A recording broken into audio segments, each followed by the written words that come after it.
ভোরের এই শান্ত গ্রাম, যেখানে সূর্যের আলো ধীরে ধীরে মাটিকে ছুঁয়ে দেয়, কিন্তু এই আলো সবার জীবনে সমান সুখ নিয়ে আসে না।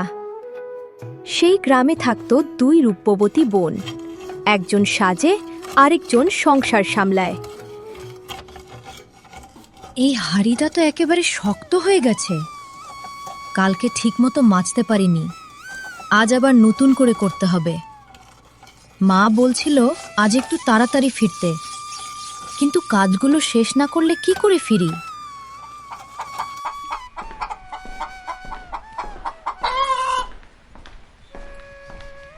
এই এই সবাই একসাথে আসিস না, ধীরে খা, সবাই খাবি।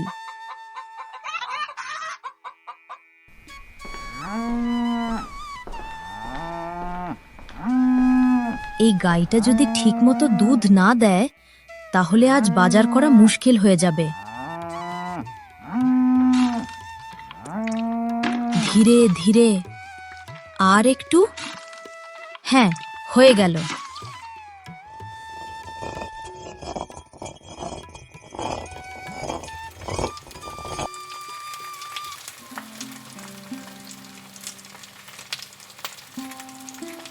এই কুসুম, সকাল সকাল এত আওয়াজ করছিস কেন? ঘুমাতেও দিচ্ছিস না? কাজ করছি দিদি, আওয়াজ তো হবেই।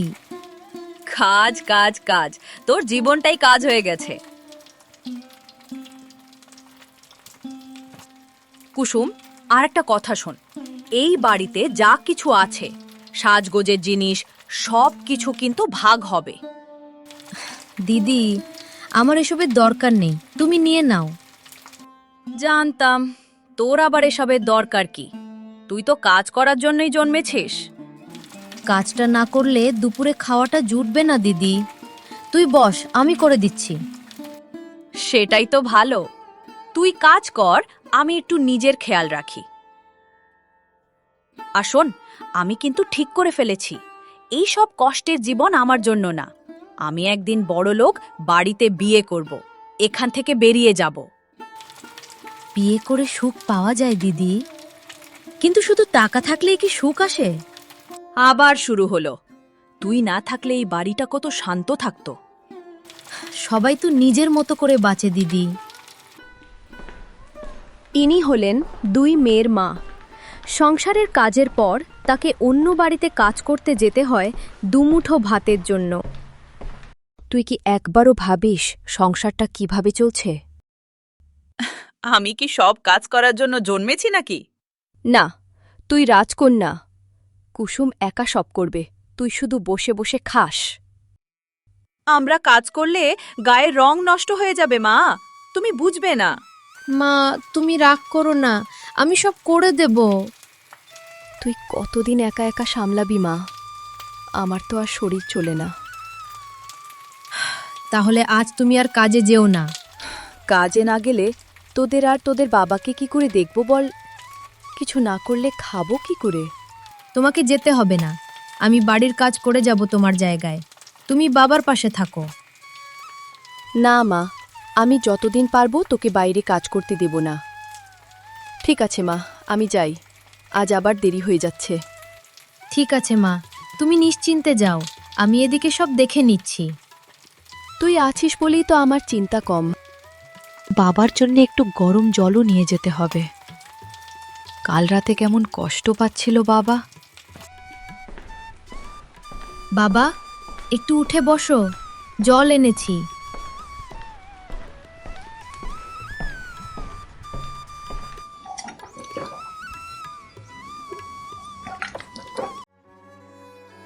তুই না থাকলে কে দেখতো আমাকে রে? এভাবে বলো না বাবা, আমি তো আছি।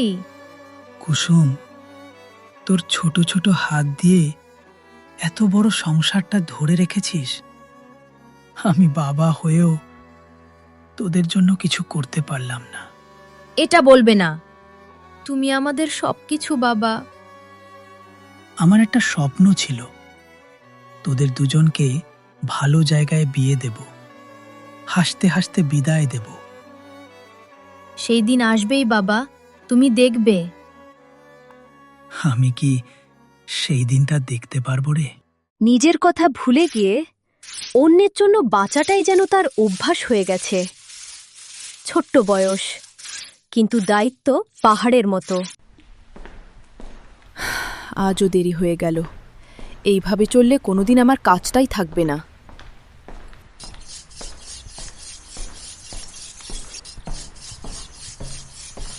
কি গো, রোজ এত দেরি হচ্ছে যে?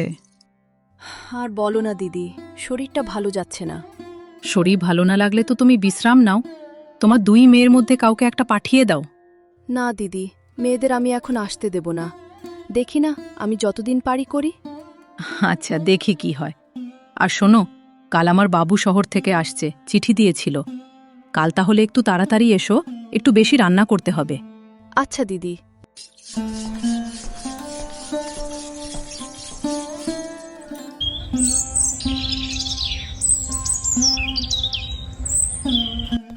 উফ, আজ অনেক কাজ ছিল। সারা শরীর ক্লান্ত হয়ে গেছে। দেখি বাড়ি গিয়ে ওরা কি করছে। কুসুম, জলটা দিবি? খুব ক্লান্ত লাগছে। মা বসো, আমি দিচ্ছি। তুমি এত ক্লান্ত কেন? শরীরটা ভালো লাগছে না, কাজও অনেক ছিল। তুমি বিশ্রাম নাও, আজ আমি সব সামলে নেব।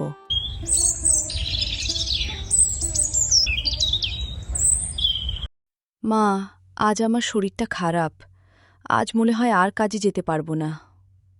যেতে হবে না।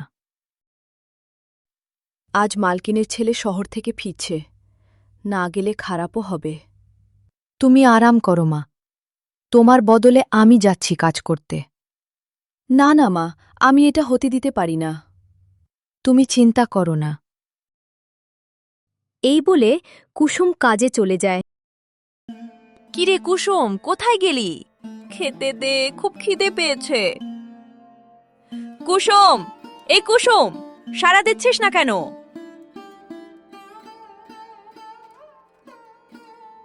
মা, কুসুম কোথায় গেল?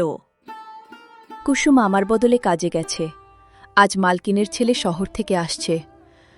তুই নিজে নিয়ে খা, আর কত অলসতা করবি? এই তো পেয়েছি, বড় লোক বাড়ির ছেলে। যদি ওই ছেলেটাকে আমি পটাতে পারি তাহলে জীবন সেট। আগে আমাকে ওর সামনে যেতে হবে। আমার রূপের জাদুতে ওকে মোহিত করতে হবে।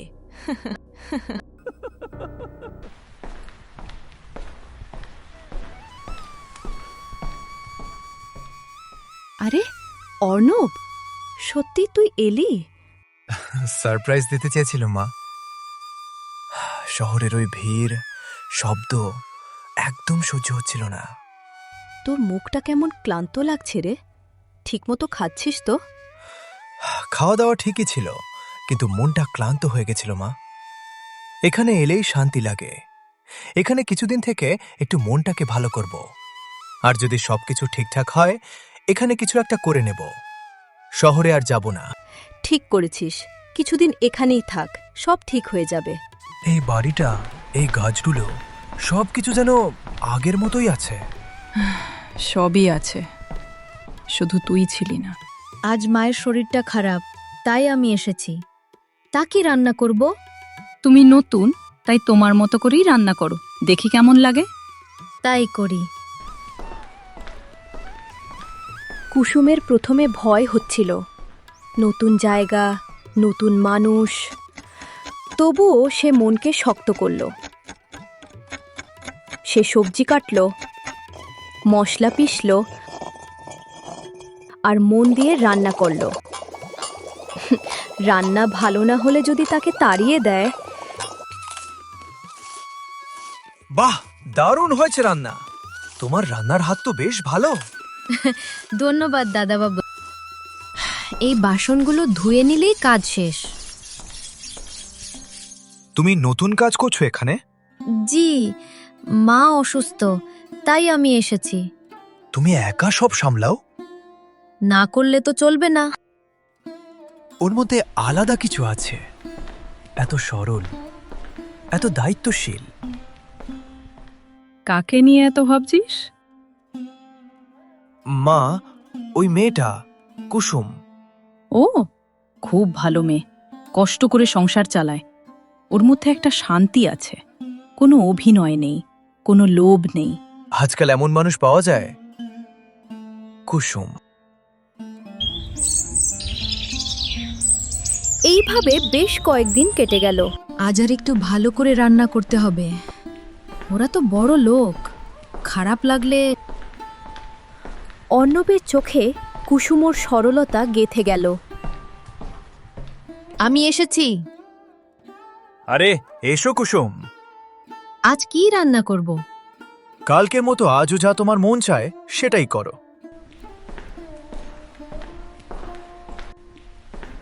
যাই, বাবুর সামনে যাই, কিন্তু চুপি চুপি করতে হবে। দেখি কুসুম রান্নাঘরে আছে কিনা। ও জানলে আবার বাড়িতে বলে দেবে। তোমার রান্নার হাতও খুব ভালো। বাড়িতে করো?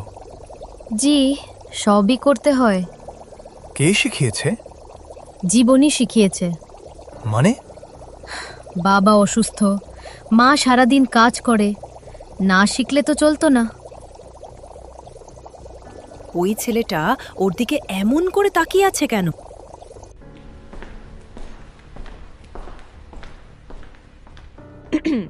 সাহেব, আপনি কি একটু শুনবেন? হ্যাঁ বলুন। আপনি? আমি কুসুম দিদি, মাঝে মাঝে ওর জায়গায় কাজ করতে পারি।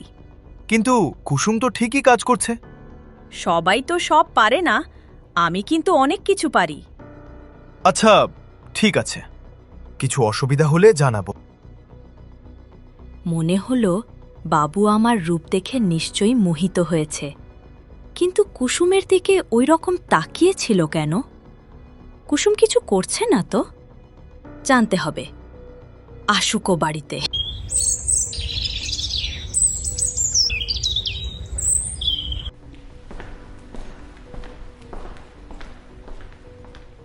এই কুসুম, আজ আবার এত দেরি করলি কেন? কাজ ছিল দিদি, নতুন জায়গা, একটু বেশি সময় লাগলো। কাজ না অন্য কিছু?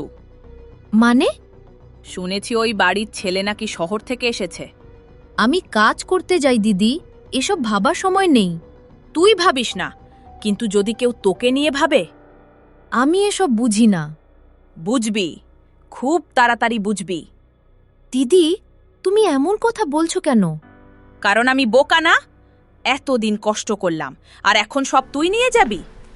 আমি কারো কিছু নিতে চাই না দিদি। দেখিস, শেষটা ভালো হবে না। আজ তাড়াতাড়ি বাসন মেজে কাজে যেতে হবে বে। আরে দাদা বাবু, আপনি এখানে? আমি তোমায় একটা কথা বলতে চাই। কি কথা দাদা বাবু? কিছু বলার থাকলে তো আপনার বাড়িতেই আমাকে বলতে পারতেন, কারণ একটু পর আপনাদের এখানে আমি কাজ করতে যাব। আসলে আমি তোমাকে খুব পছন্দ করি। আমি তোমাকে বিয়ে করতে চাই, যদি তোমার কোনো আপত্তি না থাকে। না, এটা ঠিক না। এ কি বলছেন? আপনি বড় লোক, শিক্ষিত মানুষ। আমি একটা কাজের মেয়ে। দয়া করে এমন কথা বলবেন না। লোকে আপনাদেরকে কি বলবে সাহেব বলুন? এই সম্পর্ক কোনোদিনই হয় না। ভালোবাসার কোনো ভেদাভেদ নেই। আমি তোমাকেই বিয়ে করব। আমি আমার মায়ের সাথে কথা বলবো, আর তোমার মায়ের সাথে কথা বলবো। আমার সংসার, আমার বাবা, সব দায়িত্ব আমার। আমি শুধু তোমাকে চাই। তুমি এখন বাড়িতে যাও। মা, মা, কোথায় তুমি? কি হলো রে বাবু, দৌড়াচ্ছিস কেন? মা, আমি কুসুমকে বিয়ে করতে চাই। আমি আগেই বুঝেছিলাম। আমার কোনো আপত্তি নেই বাবা, শুধু শুধু আমাকে ভয় পাচ্ছিস। ওই মেয়েটা খুব ভালো, আমি রাজি। সত্যি মা, তোমার মতো ভালো মা এই পৃথিবীতে নেই। সত্যি, তুমি কত ভাবো আমার জন্য। তুমি জাতপাত, ধর্ম, ভেদাভেদ কিছুই মানোনি মা। আমরা কালকেই যাব কুসুমদের বাড়িতে বিয়ের প্রস্তাব নিয়ে। কাল নয় বাবা, আজকেই যাব, এক্ষুনি। চল আমার সাথে কুসুমদের বাড়িতে গিয়ে কুসুমোর মাকে সব ঘটনা খুলে বলি।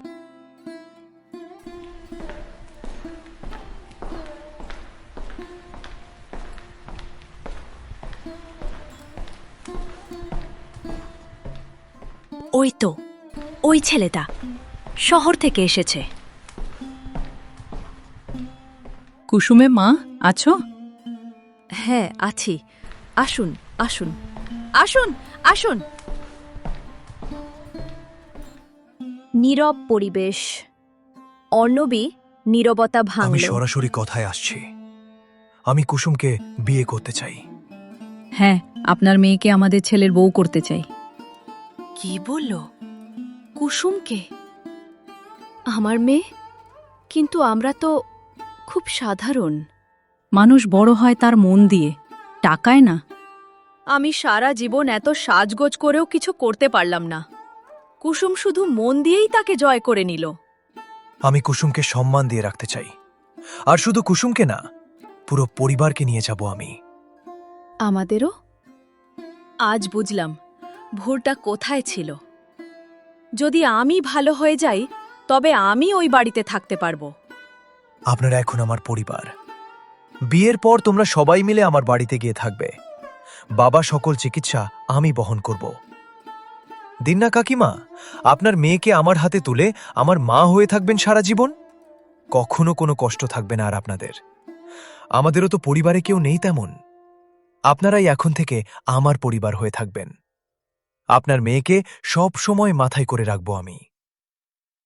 আমি কোনোদিন কল্পনাই করিনি যে আমার জীবনে এমন একদিন আসবে। আমার স্বামী এত ভালো হবে, আমাদের সবার কথা এত চিন্তা করবে। আসলেই তোমার মতো স্বামী সবাই যেন পায় গো, সবাই যেন পায়। আমার জীবনটাকে তুমি একদম বদলিয়ে দিয়েছ। আমার বাবা এখন সুস্থ হতে পারবে। কত কষ্ট করেছি আমরা জীবনে, এবার বুঝি আমাদের কষ্টের অবসান হল। তোমার কাছে সারা জীবন আমি কৃতজ্ঞ থাকব গো, সারা জীবন কৃতজ্ঞ। সত্যিকারের সৌন্দর্য চেহারায় নয়, মনের মধ্যে থাকে। আর যে মানুষ নিঃস্বার্থভাবে ভালোবাসে ও দায়িত্ব নেয়, শেষ পর্যন্ত সেই জয়ী হয়।